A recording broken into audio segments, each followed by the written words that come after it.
एक बार की बात है, एक बड़ी सी पानी की नाव जिसमें कि लोग सफर कर रहे होते हैं, वो पानी में डूब जाती है। सारे लोग भी पानी में डूब जाते हैं, लेकिन उनमें से एक किसी तरह से बच जाता है। वो अपनी जान बचाते बचाते किसी तरह एक खाली टापू पर पहुंच जाता है। टापू बिल्कुल ही सुनसान होता है, वहाँ पर और कोई भी नहीं होता। वो इंसान भगवान को कोसने लगता है कि उसने उसके साथ ऐसा क्यों किया। फिर वो उस टापू के किनारे काफी दिनों तक बैठा रहता है, इस आस में कि शायद उसे कोई बचाने के लिए आ जाए।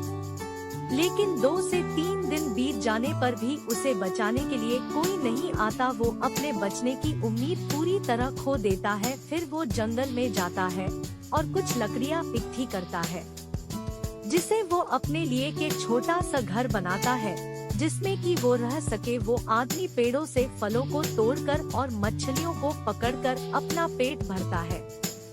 ऐसा काफी दिनों तक चलता रहा। उस आदमी को अब अपने बचने का कोई रास्ता नहीं दिख रहा था। एक दिन जब वो जंगल में कुछ खाने की तलाश करने के लिए गया हुआ था, तभी उसे बिजली गिरने की आवाज सुनाई दी। वो बिजली उसके घर के पास गिरी थी, इसलिए वो वापस अपने घर को देखने आया। तब उसने देखा कि उसका घर बुरी तरह से जल रहा है।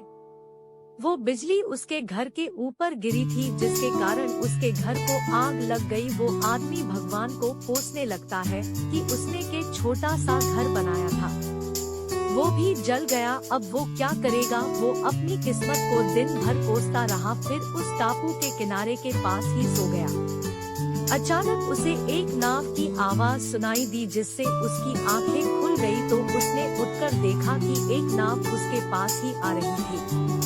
वो जोर जोर से उस नाव को मदद के लिए पुकारने लगा। उस नाव पर सवार लोगों ने उसकी आवाज सुन ली और उसे बचा लिया। उस आदमी ने उन लोगों से पूछा कि आपको कैसे पता लगा कि मैं यहाँ पर हूँ। तब उनमें से एक आदमी ने जवाब दिया कि हमने आपका धुएं का इशारा देखा था, जिसे देखकर हम आपको बचाने के लिए आ गए।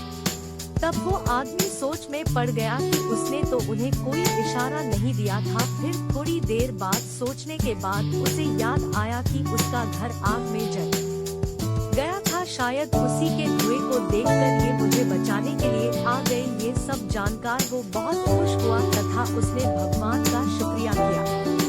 इससे हमें ये सीख मिलती है कि हमारी जिंदगी में मुश्किलें चाहे जितनी भी, हमें कभी उम्मीद नहीं छोड़नी चाहिए और भगवान पर भरोसा रखना चाहिए।